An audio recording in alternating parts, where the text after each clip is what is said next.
Welcome to Defiance of Silence. I'm Valerie, your host, a veteran, nurse, and a survivor. This is a space for sacred witnessing, for stories often carried quietly, and for the people who hold them, for survivors, healers, and witnesses. Here we stand against the silence that isolates and honor the silence that allows us to truly be heard. Some episodes in this season will focus on sexual trauma and forensic realities. Others will explore moral injury, grief, and the cost of caring deeply in a world that can wound. You're invited to listen at your own pace, pause when you need to, and take what serves you and leave the rest. A gentle note before we begin. This podcast includes conversations about trauma and abuse. Please listen with care and honor your well-being. Thank you for being here and witnessing today's conversation. Welcome, witnesses. Today's guest is Nicole Ferry. She's an extraordinary human being whose journey is multifaceted as it is inspiring. Nicole is a mother, a wife, a military veteran, and a dedicated 26-year law enforcement veteran as well.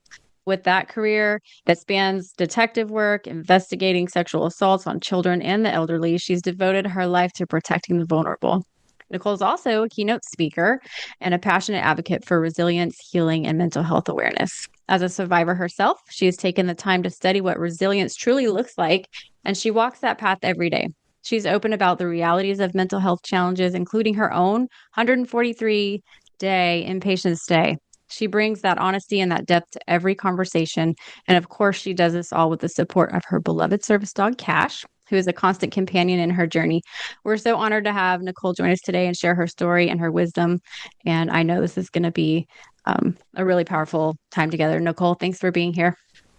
Thanks for having me, Val. I'm super excited to have this conversation. I think it's one that needs to be in the world. I wish we had podcasts 10, 15, 20 years ago. Maybe I wouldn't have struggled so much if somebody was so open and we could have this information like we do today. I agree. I 100% agree. If we wouldn't have felt so alone for so long anyways, at least. Right. So right. Before we get started, I'd just want to welcome you, Nicole. And we, as the guest and the host and all of the witnesses here today, we're just going to take a moment and just ground ourselves so we can be present for this conversation. So everybody take a deep breath in. Just let your body arrive. Soften your shoulders, unclench your jaw. Just notice one point of contact, either your feet, your seat. Just know that you don't have to hold everything, and we're going to be here together. Let's begin. Nicole, so tell us just briefly how you ended up with a 26-year in law enforcement. I think that's incredible. Thanks. I think it was really by accident. I grew up dyslexic and I had a lot of trouble in school. And so when it was time to get ready to pick where everyone was going to college, so in my senior year of high school, I take my SATs just like everybody else. And I bomb them. I really bomb them. And it is just about this time of my senior year in the calendar. So we're in the beginning of December, and it's like the 3 weeks before Christmas, and I meet with a guidance counselor in high school, and he looks at my SAT scores and he looks and says, "Hey, I see you want to go to college." And he just shakes his head and he's like, "Nicole, you're too stupid to go to college. You're going to have to figure something else out." And so the onus wasn't on us as a team or him to help me with that journey. It was on me. It was like, "Nicole, you're going to have to figure something out." And so I was like, "Hey, everybody else in my class is like going to college. And if I'm not going to college because I'm too stupid," which, hey, by the way, I've thought my whole life because I've struggled in school. What am I going to do? I had a friend that graduated the previous year that had joined the Army National Guard and was an infantry that was his job. And so I took the ASVAB test, and apparently I was smart enough to become a military police officer. So I was an MP. So I test out and I sign up December 23rd of 1996, and I joined the Massachusetts Army National Guard. And so because I tested and MP came up as one of the jobs that I qualified for, I was like, yeah, I'll take that job. The unit was like an hour 15 minutes away from me. And they were, and so I had a grandfather who was an MP, but he had passed a long time ago. So it wasn't anybody that, my family wasn't in public service. I didn't have anybody that really had served in recent times. But I started, I signed up on the 23rd of December, and I think I started after I got processed and everything. It was delayed entry, so I was going, after I graduated. But I was 17 and started drilling immediately with the unit, and went from really having no sense of belonging. And I say that because I had this deep-seated belief that I was unlovable and unworthy and stupid, right? Mm-hmm. And this person of authority kind of confirmed that for me. And so I go from that not fitting in to drilling with a unit, and all of a sudden, they give me a set of BDUs, and I don't have any patches on, but I look like everybody else, and I belong to something much bigger than myself, and so that's how I get into law enforcement. I graduate high school, go to boot camp, go to military police school, and then start drilling there. And then, obviously from military police school, it's not a far jump to say, hey, I'm just going to be a cop on the outside. And I get hired locally by a police department and then go to the police academy there. So that was kind of like, for you, it was just a natural transition. Like, I'm good at this. This is working out. So let me just keep on going. Yeah, essentially, it was like, I guess I'm okay at this. Nobody's told me I was poor at it. Mm-hmm. I graduate boot camp and MP school, an expert in everything but the grenade. And there's a giant story about the day I go to the grenade range, because I have one like that too. Yeah, I had fallen asleep the night before in a black widow spider's nest. What? Yeah, so we're out on FTX, so we're in the field, and I had dug a foxhole just like we've been told, and I was on guard duty, so I had like an hour or two of guard duty. I fell asleep in the foxhole, right? And when my guard duty was over, I went back in my tent and I fell asleep in my clothes still, right? In my BDUs. Next morning we pack up and we're heading out of there, and we have a 10-mile ruck march to the grenade range. And we're somewhere in that ruck march to the grenade range, and my hands are like tingly and they're starting to swell up, but I know something's going on. And so we finally get to the grenade range, and we're listening to the cadre give us instruction on what we're going to do, and we're lined up in our squads, and I keep like looking at I'm at ease, so my hands are behind my back, but I keep looking at them, and I get caught looking at my hands, right? And so you know that when you get caught doing something in boot camp, and you're like, yeah. You guys swear on your podcast? You can if you want to. No, you can. Like, shit. Like I got caught, right? And it was like, Morris, and I was like, what, drill sergeant, And he was like, what the F are you doing? And I was like, and in this moment, I have like a decision I need to make. And I talk about this when I'm on stage, is that I have a decision to make. I could stay silent and risk dropping a grenade, killing myself, or killing a drill sergeant or another, like soldier next to me, or I can raise my hand. If I don't throw those 2 live hand grenades at the grenade range, I'm being recycled back to day one. Mm. And at this point, we're like five weeks into boot camp, and like that's a horrible decision to make. Like, do I want to go back to day one? And they're gonna put me in a holdover platoon until another company is ready for me to go through. And so I had like this decision to make. Do I just like shuck it off like I was doing, like I was messing with my shirt or something, and I'll look at my hands, and at this point they look like little kids' Halloween Hulk hands. Oh my They're gosh. so swollen that like I can barely bend them. Like it's gotten bad. And so I make the decision like, I hope I don't regret this. And I raised my hand and I was like, I need to get some help. One of the pivotal decisions in my life, because once they see what's going on, they rip my top coat off. I've got pus sacks hanging off each of my elbows.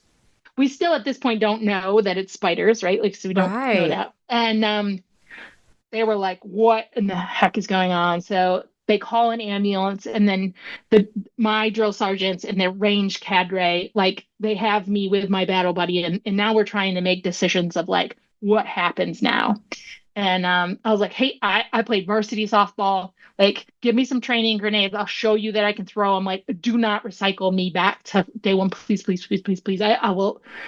And they cleared off the whole range, and the drill sergeants like pulled short straws, like who was going to stand, like on the range with me. Oh my gosh. And so it was like they gave me a couple practice grenades, and it was like pull the pin, and we decided that we weren't going to cook any spoons, right? We were just pulling the pin and throwing. Like we were not waiting any that way. If I happened to drop it, they could pick it up and still get it out safely. And so I threw the first one, and it was like waiting for the range cadre in the tower to say like confirmed hit, and it was like confirmed hit. Okay, one more. Can you do this more? So I was like, I can do this. Just like I can do this. Pull the pin, throw the grenade. So, anyways, I say that I got bit 13 times by black widow spiders. I did a 10-mile ruck march. I threw 2 live hand grenades, and I took 1 ambulance ride to the hospital. Now, only in the military, Valerie, you'll get this. Only in the military would they tell me that I was going to be recycled back to day one, but then put me on bed rest for a week after that. So in my pictures, like our like company pictures, I'm not in the company picture, and either is my battle buddy, because I was on bed rest and I had to have a battle buddy stay. Yeah. So I have my initial intake, like picture. But I'm not with the company in my picture. So I qualified expert everything but the grenade range. And well, I think you did a pass. You got bit by spiders. Yeah. So that's been a crazy thing. So it was kind of a natural progression of going through that, being okay at it, not having anybody, tell me otherwise. And so I came home and found I went into criminal justice in college, and found a police department that would hire me, and I went to the police academy and went from there. So I also just want to highlight, because I've heard your story, that you have several degrees. So you weren't too stupid to go to college. Nobody's too stupid to go to college, to be honest. And I hate that you had that experience, but what a testament to just your grit that you have as a person. Yeah. It's pretty incredible. I think probably 3 years ago. So probably, I don't know, maybe another year since I had met you, I had really just kind of brushed the surface of like, I'm going and getting all these degrees and certificates and trainings, but I don't feel any more fulfilled. Yeah. And what is the difference between achievement and fulfillment? And that's when I started looking at my story. I started looking at what was said to me at a young age. What were those pivotal people? It goes back to maybe your ACEs score, your adverse child experience score. Mine is a 7. That has changed over the years. I would have said I was a 2, and now I was a 2, then a 6, and then a 7. Yeah. But just like that guidance counselor that told me that, like I was off getting degrees and not feeling fulfilled.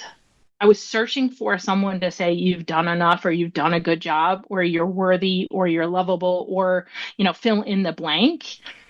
And I don't know if this man is even still alive, but I'm trying to prove to some guy who didn't know, like maybe he was having a bad day. Maybe he was a jerk. Maybe all kinds of things. Yeah. But something that he said to me at a pivotal time in my life stuck with me. And I have spent, almost 30 years trying to prove him wrong. Wow. That's quite some insight. Mm-hmm. So now that you're on kind of this side of like realizing these things, and, you're a keynote speaker, you're talking about all of these things.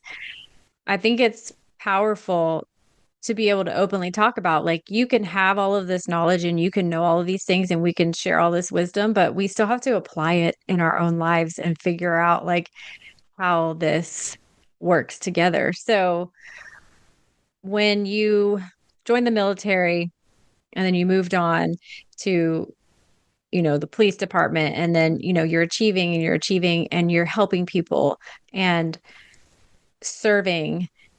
And it's kind of like getting caught up in a whirlwind, right? Like, I know for myself, when you take a public servant role like that, and I've not been a first responder in the way that you have, but I'm a nurse. So I feel like it's a similar thing. Like we find ourselves pouring out until our cups are empty, and our own stories, in order to heal ourselves, we are trying to help others, but our stories haven't been, really delved into. And I know that's something that you and I both have experience with. So if you're open to it, this podcast, this topic it's hard. And we were talking before we started recording about how these conversations need to be heard. And maybe we don't have to give all the details exactly, but when people turn away and they don't want to witness, it leaves us feeling even more isolated and vulnerable. So when someone's willing to witness and just be present and say, I see you, you're not alone, it changes everything. Like you said in the beginning, if we could have had these types of conversations before, maybe, just maybe, possibility would be that we wouldn't have felt so alone for so long and gotten to this point. And I always go in circles with that a little bit, because then I'm like, well, I think things maybe happened the way they were supposed to, because here I am. This is where I'm at. This is what's happening. And that's all good. But tell me a little bit about how you got to that point where you were pouring out so much and serving, and where did your story intersect, and what is your story, and how did it intersect there, and how did you start to learn to take care of yourself to where you're at the point where you're teaching others how to take care of themselves? Yeah. So it kind of, I was trying to heal myself without knowing I was trying to heal myself. And I was doing that by getting education, and getting certifications to help other people, but didn't have the language to know what I was trying to heal. I am a survivor of military sexual trauma. I was drugged, tortured, and raped at 19 years old by other people in my National Guard unit.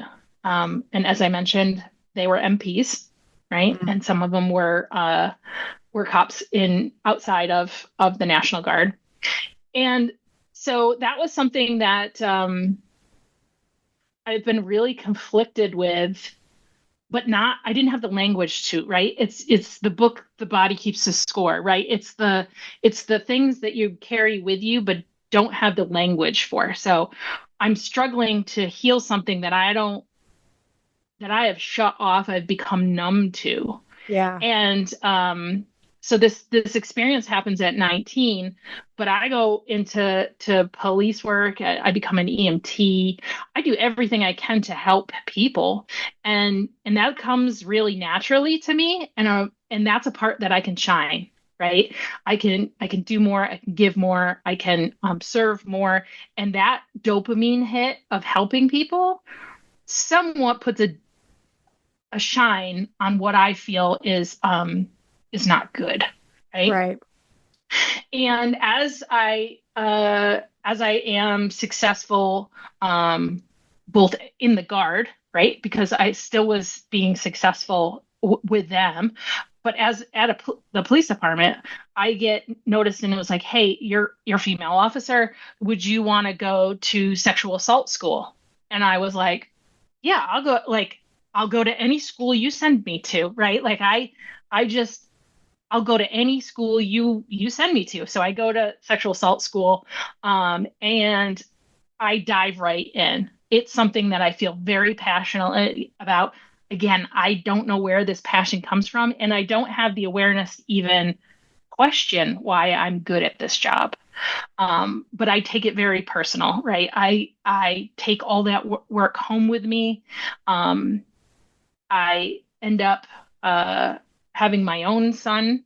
But I also realize at that time when I'm doing sexual assault investigation, the elderly was something different, but the kids, that always was, I mean, kids just are at the heartstrings of everybody, right? Sure. But that really was really impactful for me to do that work. But I didn't realize at the time, and I can look back now and say, like, I wouldn't allow my son to go to the bathroom by himself, and I wouldn't put him in situations that either I had seen another child be abused in, or my head would make up something, right? I had become such a hypervigilant person that really over the years affected my parenting strategies with my son. And then I do that, and then I moved to another police department. I work for a railroad police department, and I start doing human trafficking with them. Again, it was like the abuse of children was like somewhere just high, really on my passion list. Again, didn't have the words for it, and the human trafficking was something that, again, I was good at it, but then not only did I have my son, but now I have my daughter. And whether it's right or not, I just felt differently about where I was when I had my son and where I was mentally when I had my daughter. And my hypervigilance, if it was high when I had my son, it was gazillion times more with my daughter, right? And so here I am. I'm very successful on the outside. I did a bunch of things at the municipal police level. I worked for Children's Hospital in Boston as an EMT for a while, right there after my MST experience. I had to leave policing. I was very angry. I didn't, again, have the words for this, but I left. I went and got a job for about 10 months there, and worked for a critical care transport unit, and did transfers for NICU and PICU kids back to Children's Hospital in Boston. And then I get dragged back into the police world, and then onto the career that I have. Again, everything that is going on, I almost say it's like a triangle. When I was young, I had the ability to handle more and more stress and trauma. But as I started looking at it, it was like the ability less and less. So you could say it was like a rucksack, putting boulders in your rucksack or boulders in a wheelbarrow, and it gets very unstable. I just had less and less ability to handle stress. And that was not only on the physical side, but the emotional side. I was numb. And then I went to anger, right? Yeah. I couldn't, again, at work, I was very successful. At home, I was completely numb. And it was only to like, hey, I need to get to this email, or I need to take this phone call. I was handling 18 states and 2 provinces of Canada for my police department as a leader. And it was just, it was running as fast as I can and trying to keep all the balls in the air. Yep. When one of my police officers died by suicide on duty after I tried to help him. I tried to help him for the week leading up to his suicide, and he does this on duty in front of his partner who doesn't know what's going on, and that leaves me in a place like I couldn't save him. Maybe I can save the partner. I completely abandon my family and move all my stuff to New Jersey to essentially take care of the family and the partner and the team, and I have this overwhelming guilt, like I didn't do enough. And through some really great people, got a culturally competent therapist, because I had been thinking about finally talking about my MST, finally talking to the VA about filing a claim.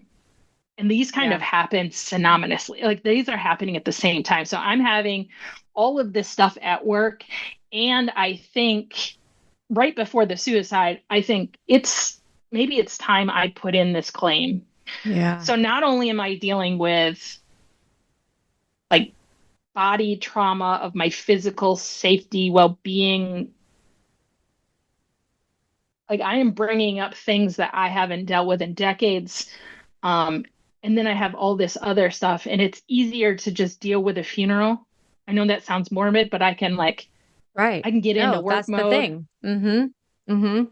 And I can be effective there. And oh, by the way, so when I put in my, I tried to put in my MST claim with the VA, and they said, well, you need to be seeing somebody for MST. And I was like, okay, well, can I see somebody for MST? Well, you can't see somebody for MST unless you are service connected for MST. I said, okay. Who do I see to see somebody so that I could be service connected? And they were like, well, now I think you're talking in circles. And I was like, yeah, because you're the VA, you got me talking in circles. Yes. So I went to the vet center, the local vet center, and they were like, hey, talk to this counselor here. And I was like, okay, will this count as I'm seeing somebody? I had to do the same thing. The vet center kind of got things going for me. And that claim process on its own is a beast in itself. So Nicole, I can't imagine. I'm just thinking about how that felt for me, and I didn't have everything that you had going on. So I'm just blown away. Like, what was your nervous system doing at that time? I know at the time you probably weren't even aware of any of that, but looking back, can you say, like, what were you feeling in your body? Like, what was going on? There's one thing for being numb, but also you're emotionally numb, but then your body is doing all kinds of things because it keeps the score. So what was that like for you? All this is happening at one time, and you're near collapse. At least that's where it's headed, when you get to this point. Absolutely. So I was having nightmares, right? Like, my nightmares and my night terrors and my night sweats were horrifically horrible. And some nights it was MST stuff. And then some nights it was, cleaning up. I cleaned up the suicide, the vehicle in which that had happened. I went through personal effects and things like that, so that it didn't have to be another team member below me or something, so that we minimized the vicarious stuff that was happening there. So it was really hard to say, which one was affecting me, because it all was affecting me. I mean, I had nightmares, I had night terrors, I had night sweats. That's when I could actually fall asleep, right? I would solve all the world's problems until I was just dead tired, because I couldn't fall asleep. My mind was racing. I had GI tract, IBS, right? Like I had diarrhea and then constipation, and you never knew like what it was going to be. I had stomach pains, and I had been gluten free for almost 10 years at this point. So I went from like really not having any GI issues to like starting to have GI issues again. The chronic pain that I had, the migraines, like I have tinnitus in my ear, tinnitus, whatever we're calling it this week with. Yeah, I don't know. And so it's migraines and neck pains, and I would hold my breath and I would clench, and I had pelvic floor issues and urine incontinence. And I was like, I had always been had always been told that the urine incontinence was from my children. Well, no, that was trauma that was left over from being brutally assaulted, right? That doesn't go into, so I had neck issues, I had lower back issues, my feet, my shins, like I was literally clenched up. And so physically, I felt like I was just like this. And I'd say, all right, you have to, just like the grounding practice, right? Yeah. Like you have to take your shoulders and drop them, get them away from your ears, and then they'd go right back up, right? It was like a spring that someone was kept like pulling me up, and everything would come down, and I'd spend all day going, relax. And then I'd hold my breath again and relax. And at this time, I had been I had been to yoga instructor school. So I was a yoga teacher. I had taught meditation. I had taught RISE, which is an evidence-based stress reduction program. I had all these tools, and I could teach them with precision, but I could not use them on myself. I would do them. I would run through them. I would journal. I would meditate. I would do the yoga. I would do all of them. But because I was in such a state of almost shock, but it was like shock, numbness, like frozen, that flighty frozen, that I was so frozen that I couldn't get to a part where I could unthaw is really what happened. And so right after the suicide, I get a culturally competent therapist who knows about military, who knows about the police department, who treats everything from PTSD to MST to regular anxiety, depression. Because at this point, I'm starting to have panic attacks, right? Right. And because of my medical history with my orthostatic intolerance, I think I'm legitimately having heart attacks because my tachycardia is so bad. And we know that panic attacks can mimic that very very closely. And this awesome therapist, which I have to this day, Denise Coyle, is just, she's exactly what I wanted. So I did mess with a few therapists before Denise. The one with the vet center, I'm not proud to say that English was not his first language, and I was paired up with a male who wasn't from our country, but I had to see him to put in the claim. And so I would toy with him with like a mouse and a cat kind of deal. I gave him just enough to check the box, but not enough so that he could get enough to hurt me, right? I kept that wall up and that boundary up. And I had done that with a few therapists just because I didn't feel comfortable enough. I had to test them because I had had a therapist in the past be like, oh, wow, your life must be like really bad. How could you have that happen? And I was like, well, okay, if your therapist says that, like, I must be really bad. Yeah, I that's must unfortunate. be. So it's a self-fulfilling. Yeah. I am as bad as everybody thinks I am. Yeah, and I need help. And I'm glad you're actually, I mean, I'm really glad that you just said all of that, because somebody probably needs to hear that is part of also having that PTS and that, like what you were just describing with the therapist. I'm over here shaking my head because yeah, That's something like you're not feeling safe. You have to, and also just like side note to plug for a therapist, it's okay if it's not the right fit. Find a new one. Like I always say that because sometimes we stay too long and we're like, they're not going to have their feelings hurt. They understand. Like that's a little side note, but Yeah. I to, wish somebody had told me that. oh, Like me too. that's a bigger deal than I think we let on. Like I wish somebody told me that I could fire my therapist. Yeah. Well, and Right? If especially I going, would have wasted, I wouldn't have wasted as much time and I wouldn't mhm, have waited so long to heal if we could have just said, "Hey, honestly, I don't think this this isn't is a good working out." fit. Yeah, this isn't a good fit. And, but what you're saying about um, just giving enough to like get somewhere, but not enough to hurt, like for him to hurt you, that too is just part of that hypervigilance. Like it all, I don't know about you, but for myself, the further I get from those things, I can look with much clearer hindsight and go, oh, that's what I was doing. Like in the moment while I was going through that, I wasn't saying like, haha, I'm going to say this and only do that. Like that's not what, that's not what you're saying. But that is part of that PTS syndrome, like where all of that stuff, the psychosomatic complaints, like check the boxes, Nicole, on Mhm. everything that you said.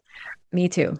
And multiple people that I've known in this space, in the veteran space, working through not just veterans, but even in recovery spaces that I've been in, people um, not knowing that the body keeps a score. Like I would say that, and I tried to read that book several times, and it just was too much, and it wasn't landing, and it was freaking me out. And I was like, this is voodoo. I don't want anything to do with any of this.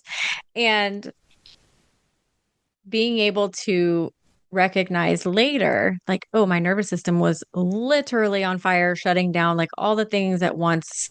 Um, and just you don't have to give out your information, your personal health information, but I'm gonna guess, and based on my own history as well, that most of those symptoms have resolved once you get on board with what your body's trying to do and get the healing that you need and your nervous system is able to regulate. Those symptoms kind of fall by the wayside. Maybe not overnight, but for me, um, especially the sleep, that was a big one. And that's the first one that I can tell when I'm off is if my sleep starts to be disrupted. I'm like, what's going on? That's the first clue for me Yeah.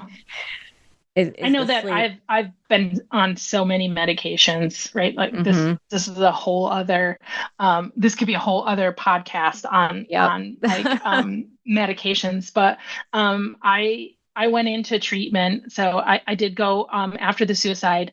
I thought as a good leader. I had been to Johns Hopkins University to a leadership school there. I had been to PLDC, so primary leadership development class for sergeant school for the Army, and I had been to the FBI National Academy. So I had been to some very big leadership schools, and because of the way my body was struggling, I could not put another substance in it. Meaning, I was not addicted to drugs or alcohol. What I found by going into treatment, I found a treatment center with the help of my therapist who was like, hey, she knew exactly how to play me. So she was like, for the good of the team or the good of the country. I mean, she could have slapped a flag on it. I know y'all can't see this, but like I have a 6x10 flag It's a beautiful behind flag. Yes. behind me. But like, if you appealed to my service quality, and so she was like, "Hey, I think they need to see what it looks like to go get help." And I was like, "You're right. That's what good leaders do. Hook, line, and sinker. Yeah. I am just looking for a way to help my people, and I go to treatment." I go to treatment. We find first responder wellness out in Newport Beach, California, and I go out there.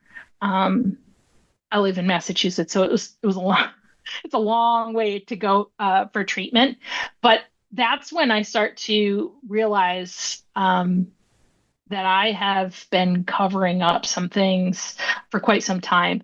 About 30 days into treatment, I think I'm going home because I was only going to do 30 days. I was going to get all the tools, tactics, tricks, bring them back to my police department, which I was leading the mental health wellness department for us.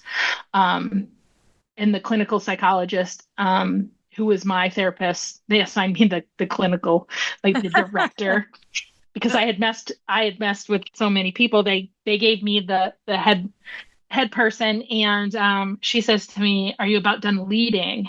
And I was like, Valerie, I was like, they must have read my resume. This is how sick I am. This is how delusional I am at this point. I was like, you must have seen all the certificates and all the schools that I have been to. I'm like, the beds are made, the dishes are done. Like, this place is operating like a well-oiled machine. Like, we would have been a good unit in the military. She said, these people are addicted to drugs and alcohol, and you, my friend, are addicted to leadership. You're addicted to helping people. You will abandon your family, your friends, and everything for a person in need and not think twice. Mm. And how did that feel for you when she said that? Whew. At first, I'm sure, like, I don't really remember exactly the thoughts in my head, but I'm sure I was, like, I thought that that was a badge of honor. Like, in the military, you're taught to be selfless, right? Duty, honor, country, all that stuff becomes before you. So I was like, I was somewhat proud of the fact that I was like, I'm addicted to leadership. That's awesome. Put that on my resume. And ashamed that when she said that I would abandon my family, and I look back at all those times that I had almost done a deployment, right, for the police department. I work for a railroad police department, so I could be gone for a couple weeks. I could be gone a couple months. So it was very much similar that I'd just be like, hey, I'm leaving on a deployment. I'll see you when I get back. Always had access to, my phone or something so I could call, but it made me feel there's a lot of shame in that when I finally realized that. And I also didn't understand some of the other people who were in treatment, because I was like, you can stay away from a substance. I can't stay away from what's in me, right? I can't, like, you can hold up a drink or a drug or a pill and say, I'm not going to see it, look at it. I'm going to distance myself from it. I don't know how to stay away from helping people, serving, leadership. So I needed, and I have this deep-seated belief that I'm stupid, right? Still at that point. So I'm like, you have to explain it to me a little different. You have to explain it so I can understand it, because if it's a drink or it's a pill or it's a, you can stay away. How do I stay away from this? Give me tools on how I can identify when I'm doing it. Because I would slip right back into it and then be rewarded when I did it. Right. And so it was difficult. So I ended up going from 30 days to 60 days, 60 days to 90 days, 90 days to 110 days. Like, I spent 142 days, 4.5 months at that trauma treatment facility. And I think I probably could have stayed 2 more months if I had just one-on-one time with that clinical director, because we had worked up such a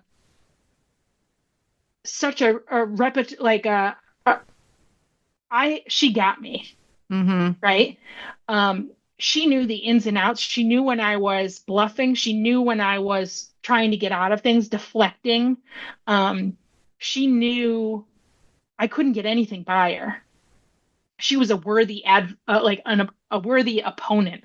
And she was like, we're not supposed to be opponents. It's not, me versus you. We're on the same team. And I was just saying, like, I just felt like that was the most seen I had ever been.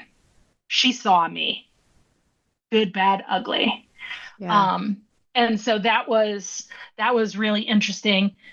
But at the same time, I'm dealing with the MST stuff and the suicide and all the trauma. I work for a railroad company, and so every 3 hours somebody gets hit by a train in this country. And I had to look at footage of people getting hit by trains I had to see that and then watch footage or, investigate that. And so those are all things. It's like the little things that stick with you. It doesn't seem like the really big cases or the big things. So dealing with all of those different buckets, when you start to heal, some of those things fall off. I'm still searching for those things that really give me relief. My service dog has done great things that I didn't possibly know that I needed, or I couldn't verbalize because I don't have the language yet for it. And I feel like every day I wake up and I'm a little more aware than I was the day before. And so, like, I can look back and say, hey, I toyed with the person at the vet center. Right? I'm not proud of it. I didn't know I was doing that at the time, but it was like a challenge. Are you trustworthy?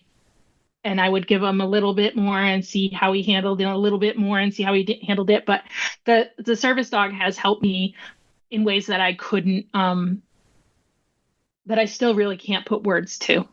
And he is trained right now. He's from Warrior Paws in Atlanta, Georgia. They're an organization that gives dogs to first responders and veterans struggling with PTS and other things. So he helps me with some mobility issues, but the grounding that this dog provides me, like, I just never had. I've had dogs my whole life. I don't know what kind of voodoo stuff that service dogs do, but he's just amazing. And so I think with the fact that I have had the service dog now for almost 6 months, I've come off my temazepam, so my sleep medicine, I'm off of that. It took me a long time. That's huge. Probably, yeah. It was supposed to be a 90-day plan to titrate off the temazepam, but I had been on it for 3 years. Yeah, that's a long time. And that particular drug class is very difficult to safely get off of. I know it took me about 5 months as well. Yeah. So it ended up being like that. Mm-hmm. The plan was 90 days. It ended up being 6 months. And I actually, when I was in Texas at the end of September is when I came off of it. And it was easier to manage with the dog. Right? I don't know what he did, but it was easier to manage. And there's some other drugs that I have been on and off, but it's been really hard to find. Like, the temazepam was affecting me during the day, right? It was a nighttime sleep medicine that had many, many side effects during the day that I just didn't even know, because I was in the deep throes of depression and anxiety and that cycle of just, well, this just must be the way sick people are, right? Yeah. I'm sick. I have anxiety. I have panic attacks. I have depression. This must be it. And it was like, well, is it the medicine that's causing more side effects, them to be, like more severe or increased symptoms? So, but every day I start to I have a little more awareness, a little more understanding. It's been interesting.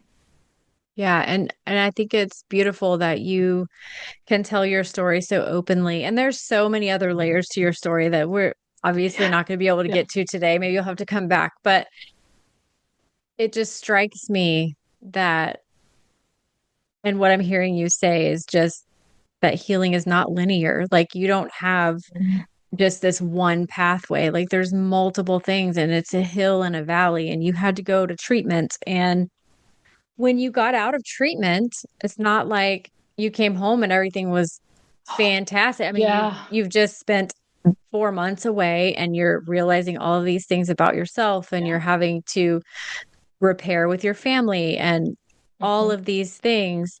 Meanwhile, if I understand your timeline correctly, you weren't doing police work anymore. So I come home. Yeah, I come home from treatment for 4.5 months. I had 6 months of short-term disability. So I come home 4.5 months. I take the rest of my 6 months off from policing. And I go back when my short-term disability is up. I go back, and just like any first responder job, like the big wheel keeps on turning while you're not there. 911 calls continue to come in, people who continue to come into the ER, like the world keeps going while you're trying to heal. And I came back to work and worked for about a month and a half, and still meeting with the therapist, still working with the psychiatrist, and they say to me like, "Hey, Nicole, I think we need to pull you back out of work again." And I'm like, "What? What's up?" And like, we're starting to see a spike in your symptoms again.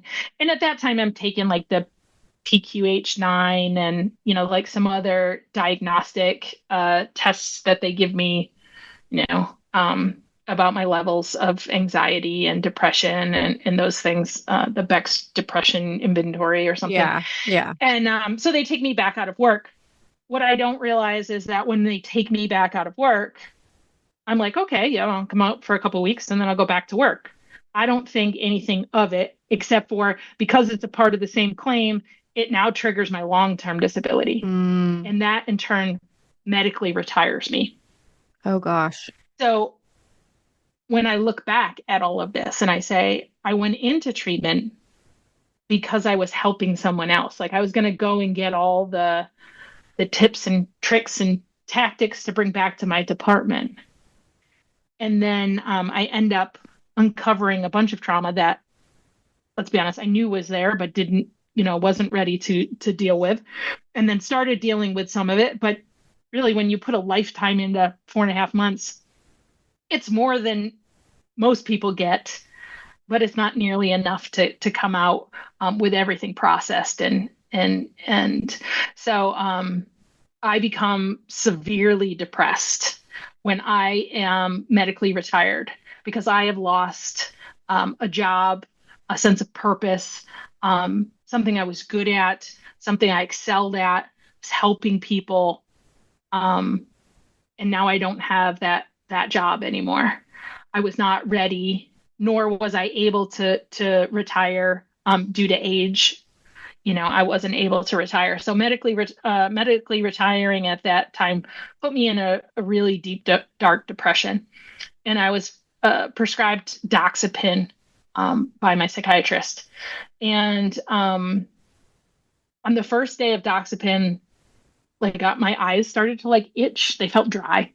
So I was like rubbing at my eyes a lot. And I'm depressed, like severely depressed. So I'm tired all the time. I'm exhausted. I have like one job at this point, and it's to get my daughter to the bus. She's 9 at the time. And I have to like get her on the bus at 7:00 in the morning. So I get her to the bus and I get right back into bed. And then day 2 is like my vision is still dark on the outside, and it's almost like a filter on Instagram where it's dark, like a vignette, like it's real dark on the outside.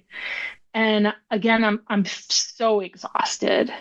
I'm just like, it's almost being like a sucked to the core of the earth level of like wet blanket exhaustion.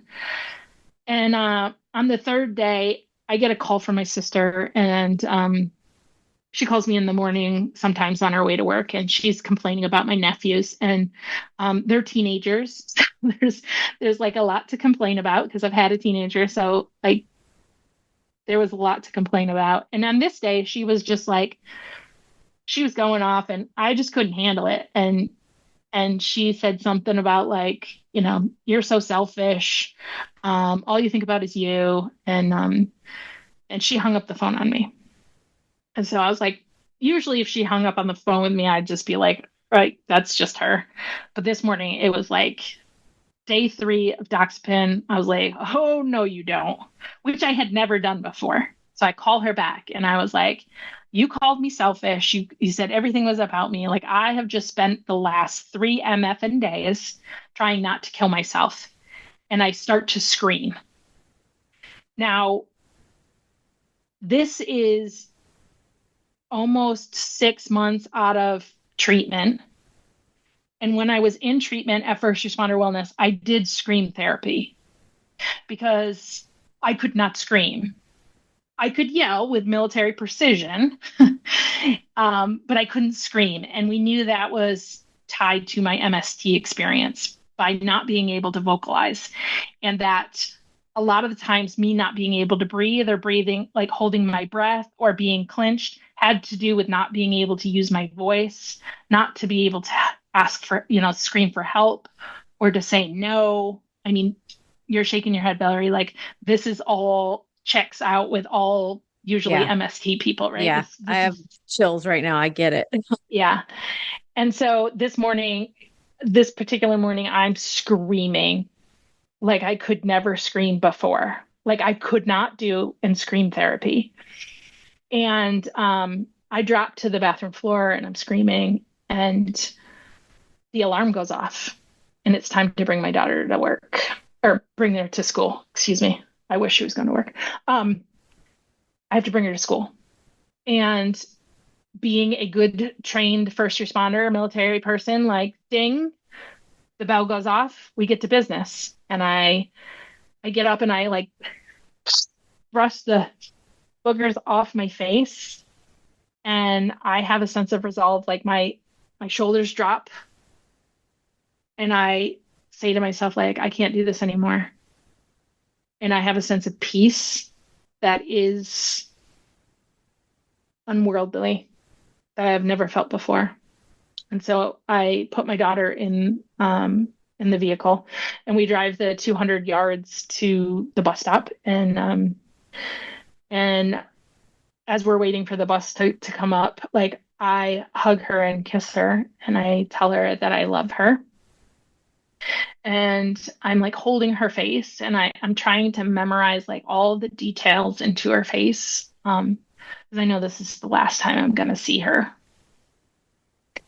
And the bus pulls up behind us and, I just remember telling her I love you and watching her get out of the vehicle. And then in the rearview mirror, between the rearview mirror and the side mirror, I watch her like walk up the bus steps, and then I watch her walk to the back of the bus in the rearview mirror.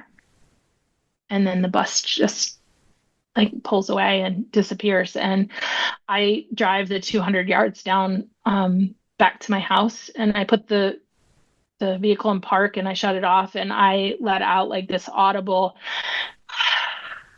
like, I'm so alone. Like, not only am I just alone that there's nobody in the vehicle with me, but I have pushed away all my friends, all my family. My team hasn't called me. The people that I thought would show up for me didn't show up.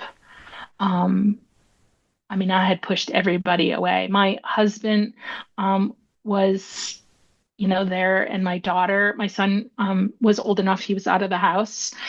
But they had to live with me, or that's what I thought, but I had pushed everybody away. And my vision was dark. It looked like you take binoculars, and if you looked at them the right way, you can see far away in great detail. But if you flipped the binoculars over and you looked at them the wrong way, they look like tunnels, and everything is looks like a railroad tunnel, right? That's what my vision looks like. So not only is my life dark, but my actual vision is dark. I'm in my pajamas for the third day. And I, like I said, was being pulled to the core of the earth. Like I just can't do this anymore. And I'm going to go in the house and then I'm going to kill myself. And as I reach for the door to pull the door open, I see a flash of white in my rearview mirror. And I say it's kind of like looking like a German Shepherd. Like I kind of tilt my head, and it confuses me enough where I kind of snap out of like the line of thinking that I have, because I can't see. So it's kind of hard, but there's a flash of white, and my husband comes, he gets me out of the car and brings me in the house, and I start screaming again. And I'm screaming and I'm screaming. And I didn't do a very good job. My husband is not a first responder, and he's not He grew up in an Air Force home, but he was not military. And I made sure that he didn't have any of the resources that he needed to get me help. I was like, do you call 911? I was like, no, you don't call 911. Do I? No, you don't do that. Like, he didn't know what to do.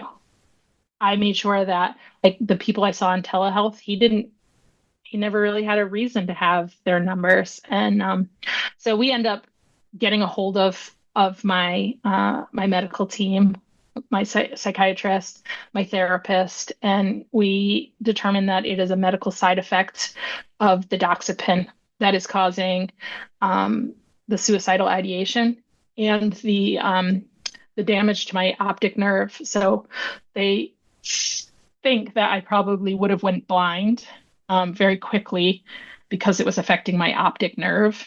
And so I had to be medically monitored to titrate down on the doxepin. And then we started to have real conversations, my husband and I, about what actually was occurring, not only from the police department standpoint and the trauma that I had there, but starting to really have conversations about the MST stuff and the moral injury and the moral betrayal that had occurred there, and that was continuing to show up because it was not being witnessed. It was not being wasn't being shared. It wasn't. I was keeping it all to myself, and that was almost like a martyr, right? Like I didn't want to pass. I didn't want to share that with him, or anybody else that didn't. I didn't want to be pitied for it. And I wanted to make sure it was in a safe place. And I had found safe place. I just didn't know if, I love him to death. I just didn't know how this would be received. Yeah. I mean, it's something that feels too big, right? Like, I am too much. This is too much. Nobody else should have to saddle this. And I feel like for myself, it became somewhat of like almost like a God complex. Like, nobody else needs to handle this. I got this. And I would even like pray to God and say, I'm only just going to give this to God, but I would give it to God and take it back and justify why I didn't need to share it. And how was that for you when everything did come out and you were able to be witnessed and your husband knew everything? Like, how did that feel to be seen? Would you say that that's kind of the trajectory that changed you being able to be so vulnerable now? Because you're telling me this and I'm over here crying, and like, this is just such a beautiful story. And I'm not crying because I'm sad. I'm crying because you're sitting across from me on this screen. Like, you're here. Yeah. And that's powerful. That's powerful. Thank you. So I have like this little tiny unicorn here that is one of my daughter's toys. But I thought I was a unicorn, and not in the like I have a horn and sparkles and rainbows and stuff. Like, I thought I was a unicorn because there was no one, you were never going to find somebody that had all the things that I had because I was so unique. Yeah. Right. So I would make myself so odd or so unique. Nice way of putting that, Liz. I made myself so unique so that you couldn't relate. So you couldn't find a way to help me process this or something. It's right after the doxepin. Within like 3 weeks, I go to Save a Warrior.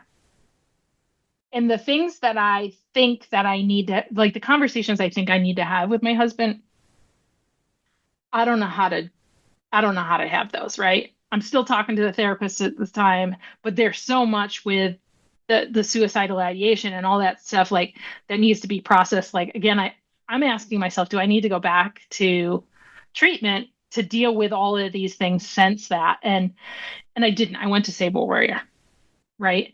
And I processed a ton of stuff at Save a Warrior that I didn't know because I didn't have the language and I didn't have the way.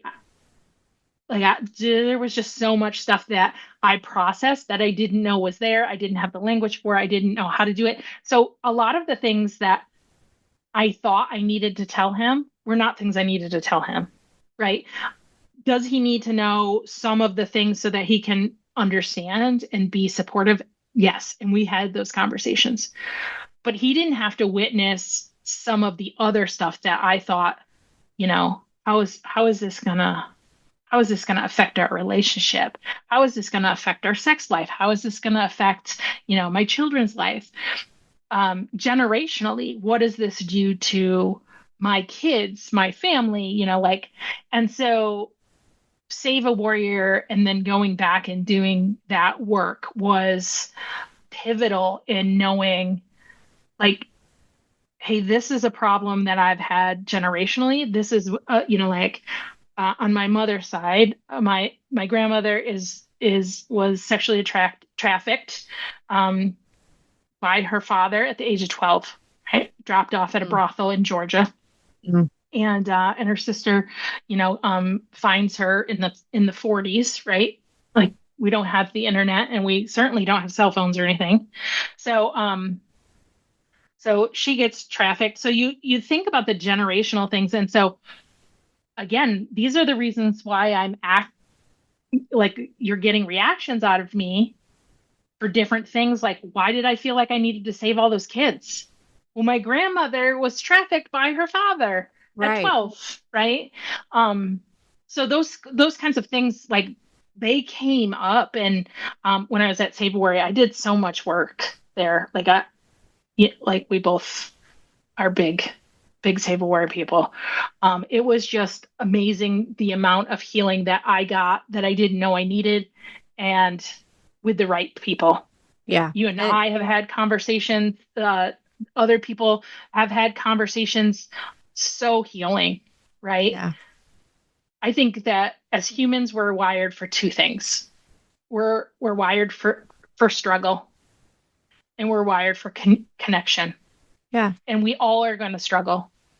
But the ability to heal is directly on point with our connection.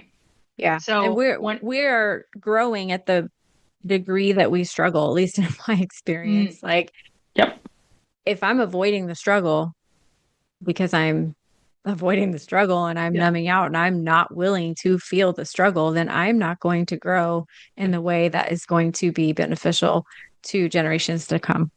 Yeah. And the connection is important, and all the things that you're saying, Save a Warrior, not that this podcast is like a Save a Warrior podcast, but it comes up a lot because the work that's done there, it's breaking generational trauma. It's somatic movement. It's learning. Like you just said, I did the same thing. I went there not knowing. I thought the things I was going to go and talk about were what was in the front of my brain. Suicide. I thought it was suicide. Yeah. It wasn't even close. And then to be completely surprised by it. And I've heard people say, and I'm not sure where this number comes from, but I have heard people say that everything that happens there is almost like having 10 years worth of therapy. And I would agree, honestly. Like, yeah. I mean, I spent 142 days in treatment. I spent 4 days at Save a Warrior. And to be clear, you and I didn't meet. We didn't go through Save a Warrior at the same time. You went through quite a bit before me, but we met later on at a different event. But it just struck me so much that you have so much in your story. My neighbor has so much in their story. My coworker has so much in their story. Your coworker has so much in their story. And even though our stories are not the same, but what happened to us may not be the same, we still have the same choices presented to us each and every day to decide what we're going to do with that. And if you're paralyzed by fear or depression or whatever, there's nothing wrong with you. You're not defective because of that. It's what's happening to you, and it's what's happening in your body. And there are ways out of that. And you got to stop thinking you're a unicorn. Because so I'm writing a book. We're really not that special. Like, we can overcome these things. And so can you. And as a witness, my audience that has been following the podcast, I call them, they're the witnesses. They're learning how to witness, and they are probably hearing some things in your story and other guest stories that maybe hit something and strikes them a little bit different, and maybe will help them to look a little different and just have a little bit of courage to move forward. So with all of that healing that you've had, you have, when I met you, you were right in the middle of public speaking classes, more education for you, and you're so good at it. And what is your main message? What do you want to leave these witnesses with today? As far as what is your main thing you want them to take away? That somewhere along the lines, we take a vow of silence, right? Our vow of silence isn't something done for enlightenment like it was done centuries or in other cultures. Our vow of silence is done out of fear and is done out of shame. And it needs to be the one vow that we break. That's really good. Yeah, when we're in silence, so many things happen. You believe your own BS, right? Quite frankly. And I think this whole podcast shows you that I believed wholeheartedly that I was unlovable, unworthy, and defective, right? I learned that I'm not a unicorn. I'm writing a book right now, and I am not a unicorn. That's the name of it, right? That's fantastic. Because it wasn't, I thought I was so special in the fact that I had all these things horrifically that happened to me, and not in the special. I was just unique. But when it came down to it, when I went to treatment, when I got into groups and had these conversations, it was me too. It was like, oh, me too.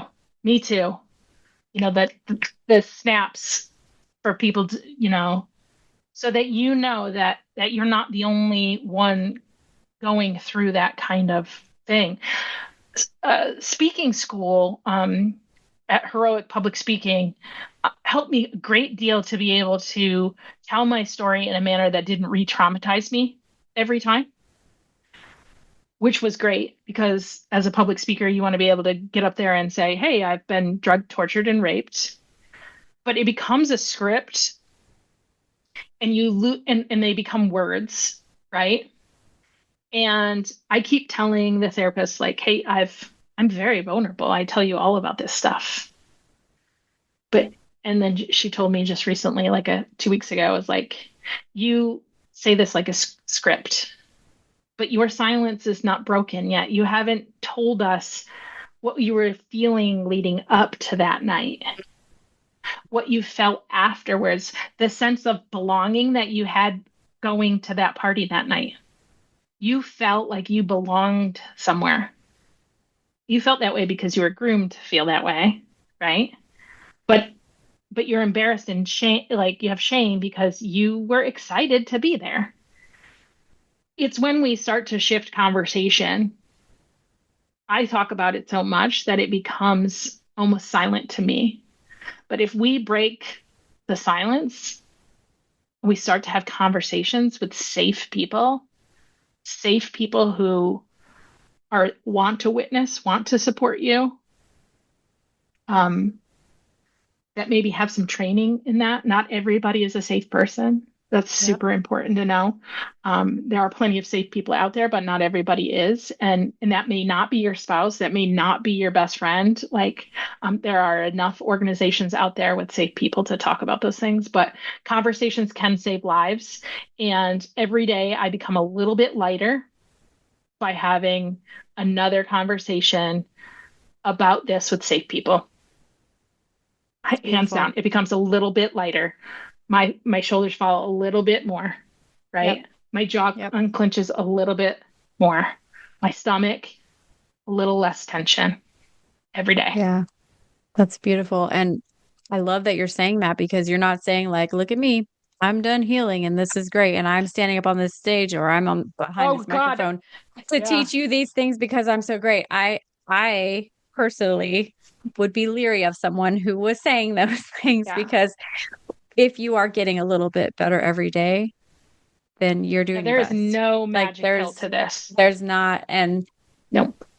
it's, I've tried. I've tried yeah. everything. Oh, let's have, that's, Neurofeedback, biofeedback, oh, 100%. yoga, like everything. Yes. Ketamine. And I've done it all. yeah, I mean, you can try psychedelics, you can do all the things, and all the things may not work for you. Some of the things may work for you, but it's when you stop believing your own bullshit that's really what happens, is there's a shift, and you can call yourself on it. And that's like a whole nother segue to a whole different show. But I love that your book is going to be called I'm Not a Unicorn. We're going to be looking out for that, because I think you have a lot to say and you have a powerful voice. And um, as you continue to give that those parts of you more voice and more vulnerability, like, you're helping people whether you're trying to or not. And I know you know that, but you recently spoke to a group of nursing students, which really touched my heart, because obviously I'm a nurse. And uh, when I first heard about forensic nursing was in nursing school, and they had a nurse come and talk to us about all of that. And that was when my realization of my own MST came about, was when I was in nursing school. And so that was really like this gateway of like, oh, this is a thing. Uh-oh. And here we are 20 plus years later almost. And that's the path that I'm on currently. Where it goes, I don't know. I'm open to whatever it's going to do. But I just know that you going to speak to those nurses did so much more for them than you probably even realize, about taking care of themselves and not being afraid of speaking up for who they are, and keeping that. Because Yeah. nurses, first responders, we joke about our Care Bear dying, because you do become numb to human suffering, and you put your own suffering on the back burner. And um, Haley was a guest early in season 1. She's also a Save a Warrior alumni as well, and she's an ICU critical care nurse. And she talks about what that silence costs her, and how if she doesn't take care of herself, we land in a place of complete burnout and complete struggle and suicide and all these other things. So if you haven't heard Haley's episode, especially if you're in healthcare, go listen to that one. But thank you, Nicole, for, gosh, we could talk about so many different things, and I hope you'll come back sometime and we can do that. But now that you're getting better every day and things are softening for you every single day, what is something because it's hard to be in recovery from rescuing and helping. Yes. Me too.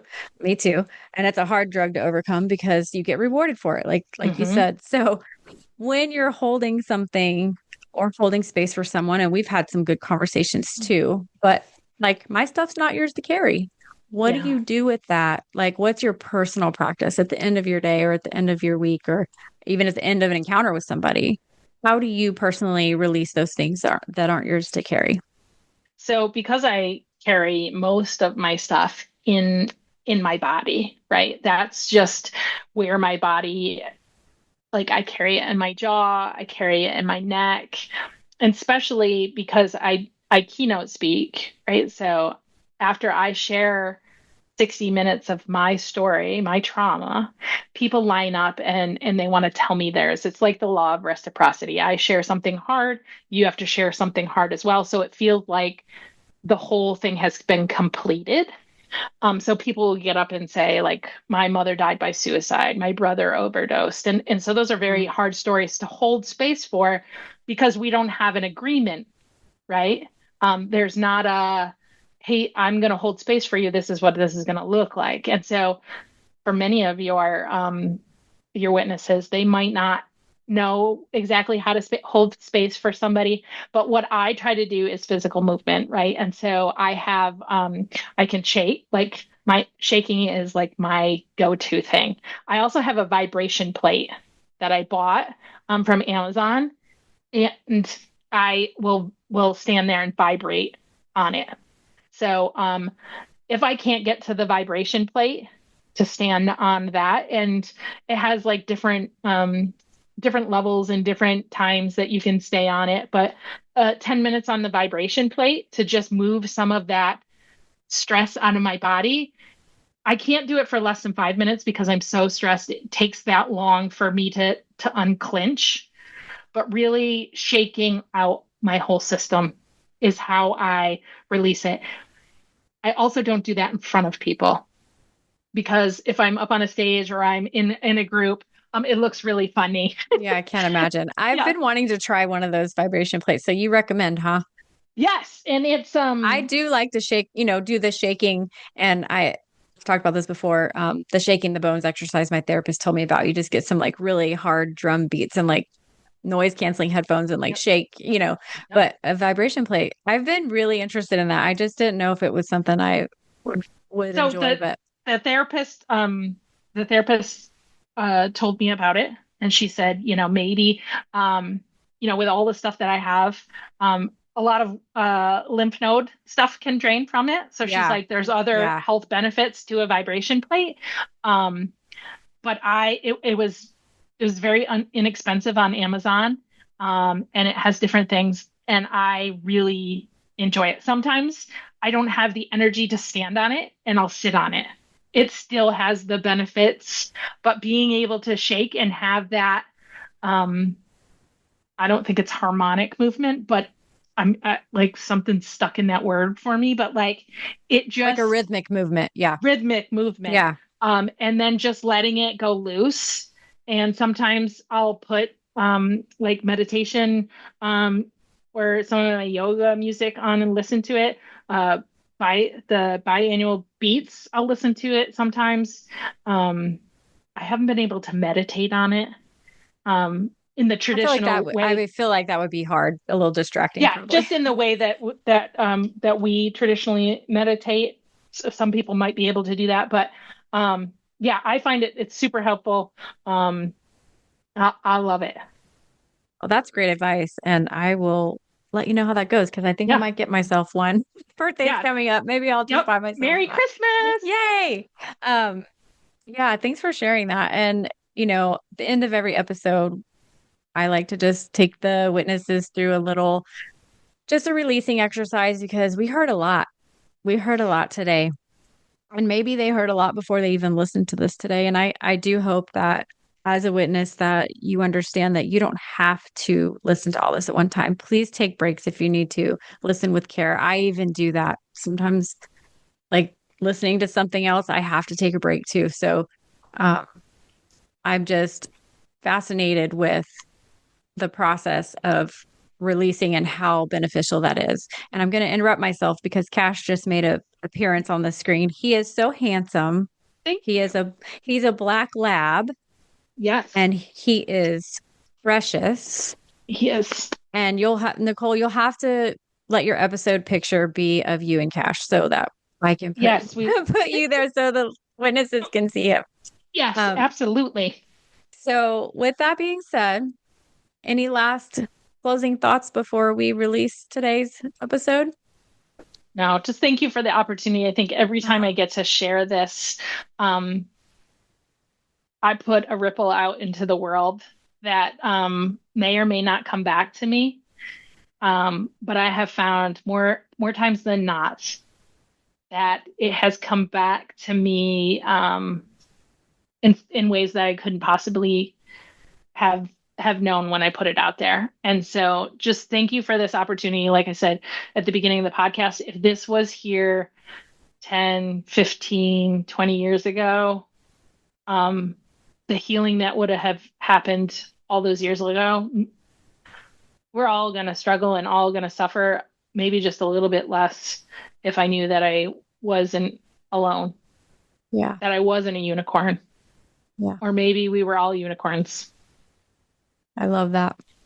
I love that. Okay. With that, everybody just close your eyes if it's safe for you to do so. Inhale. Just hold it for just a second.